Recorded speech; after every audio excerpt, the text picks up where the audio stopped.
இந்த கிளாஸ் வர்றப்ப வந்து கொஞ்சம் டீட்டெயிலாக தான் எடுப்பேன். அப்படிங்கிறப்ப உங்களுக்கு வந்துட்டு நல்லா தெளிவாக வந்து புரியும். ஓகேங்களா? இப்போ சேம் அதே மாதிரி இந்த டாட்டுக்கு நேரா இந்த டாட் வந்து நீங்கள் என்ன பண்ணுங்க, பிடிச்சிடுங்க.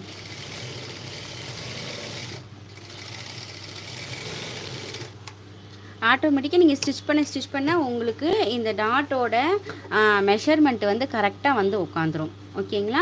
நீங்கள் எப்பேற்பட்ட துணியாக அந்த பூனத்தில் தைக்கிறதா இருந்தாலும் சரி, சில்க் காட்டனில் தைக்கிறதா சரி, நல்லா கெட்டியான துணியில் தைக்கிறதா எதில் தைச்சாலுமே இந்த டாட் வந்து இப்படி விரித்து அதாவது வந்து டாட் பிடிச்சதுக்கப்புறம் இந்த மாதிரி வச்சிங்க அப்படின்னா இந்த கப் சைஸ் வந்து கரெக்டாக இப்படி வந்து உட்காரணும். இதுதான் வந்து உங்களுக்கு பர்ஃபெக்டான அளவை வந்து நமக்கு கொடுக்கும்.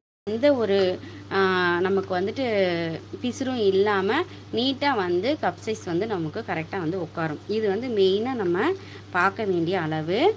இது வந்து நம்ம கரெக்டாக வந்து நீங்கள் டாட் பிடிச்சிங்கன்னா தான் இப்படி வந்து கரெக்டாக வந்து உட்காரும். ஓகேங்களா? அதுக்கப்புறம் பார்த்தீங்கன்னா நம்ம இடுப்பு பட்டி எடுத்துக்குவோம்.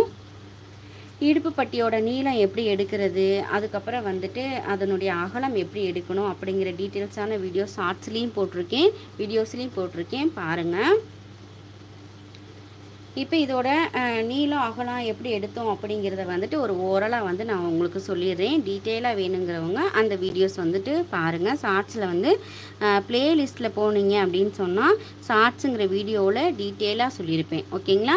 நம்மளுடைய பாடி சுற்றளவில் இருந்து, அதாவது மொத்த அளவில் இருந்து நீங்கள் என்ன பண்ணிக்கோங்க, 1/2 இன்ச்சு மட்டும் என்ன பண்ணிக்கோங்கன்னா கம்மி பண்ணி இந்த நீளத்தை எடுத்துக்கோங்க. அதுக்கப்புறம் பேக் பீஸில் இருந்து ஃப்ரண்ட் பீஸை மேலே வச்சு அதுக்கப்புறம் என்ன பண்ணுங்கள், இருக்கிற எவ்வளோ கேப் விழுகுதோ அந்த கேப்பை வந்துட்டு இதோட அகலமாக வந்து எடுத்துக்கோங்க. ஓகேங்களா? இந்த அகலம் எடுக்கிறீங்கன்னா இதில் இருந்து இந்த பெண்டுக்கு வந்துட்டு 1/2 இன்ச்சு மட்டும் கம்மி பண்ணுங்கள். ரொம்ப லோவாக வந்து கம்மி பண்ண வேண்டாம். இந்த ஹைட் எடுக்கிறீங்க அப்படின்னா இந்த ஹைட்டில் இருந்து இப்போ இங்கே நம்ம டாட்டு குறிச்சிருக்கோம் இல்லைங்களா, இந்த அளவு தான் இங்கே வந்துட்டு நம்ம மார்க் பண்ணுவோம். இங்கே மார்க் பண்ணிட்டு இங்கேருந்து இங்கே ஹைட்டு நீங்கள் எடுக்கிறப்ப வந்து எவ்வளோ எடுக்கணும்னா, இந்த ஹைட் எடுத்திருக்கீங்களா, இப்போ இங்கே ஒரு 3 இன்ச்சு எடுத்திருக்கீங்கன்னா இங்கே 2.5 இன்ச்சு வைங்க.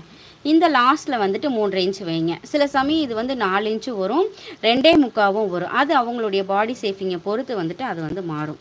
ஓகேங்களா? அந்த மாதிரி எடுத்துகிட்டு வந்து கட் பண்ணிக்கோங்க.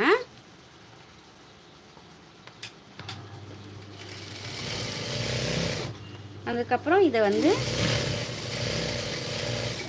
ஸ்டிச் பண்ணிக்கோங்க. எப்பயுமே வந்து சில பேர் வந்து என்ன பண்ணுவாங்கன்னா, இந்த தையல் வந்து வெளியே தெரியாத அளவுக்கு வந்து 2 பக்கமும் மாற்றி வந்து ஸ்டிச் பண்ணுவாங்க. நான் அந்த மாதிரி வந்து ஸ்டிச் பண்ண மாட்டேன். ஏன்னா அது வந்து ஒரு மோல்டிங் டைப்பில் இருக்கும், நமக்கு ஒரு கம்ஃபர்டபுள் வந்துட்டு கிடைக்காது. ஃபினிஷிங் நீட்டாக இருக்கும், பட் நான் ஓவர்லாக்கு போட போகிறேன் அப்படிங்கிறதுனால நான் வந்து அந்த மாதிரி பண்ணலை. எனக்கு அங்கனக்குள்ளே ஒரு கட்டு தேவை, அப்போ தான் வந்து கப் சைஸ் வந்து எந்த ஒரு ப்ராப்ளம் இல்லாமல் வந்து உட்காரும் அப்படிங்கிற ரீசன்னால். இப்போ இங்கே மீதி இருக்கிற கிளாத்தை வந்து என்ன பண்ணிவிடுங்க, 1.5 இன்ச்சிலேருந்து 2 இன்ச்சு வரைக்கும் வந்துட்டு இந்த இடம் வந்து லைனிங் பீஸை விட வந்து இதை வந்து எக்ஸ்டெண்ட் பண்ணி வச்சுக்கோங்க. ஏன்னா இந்த இடம் நமக்கு வந்து கண்டிப்பாக க்ரிப்பாக நமக்கு வேணும். அதனால் ஒரு நிமிஷம்.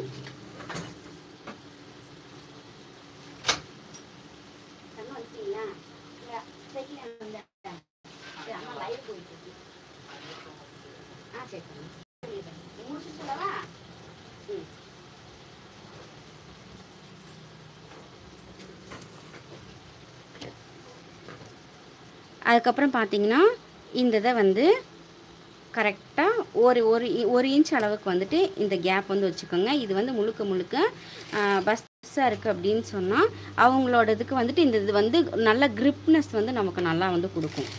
ஓகேங்களா? இந்த மாதிரி வந்து ஸ்டிச் பண்ணிக்கோங்க.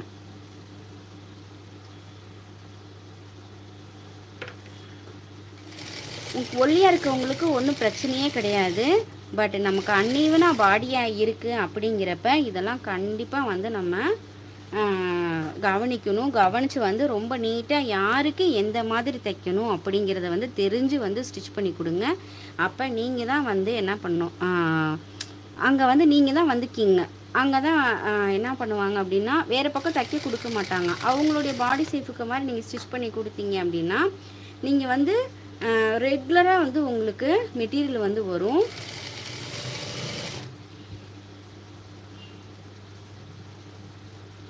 எவ்வளோ க்ரிப்னஸ் வேணுமோ அந்த அளவுக்கு நீங்கள் வச்சுக்கோங்க.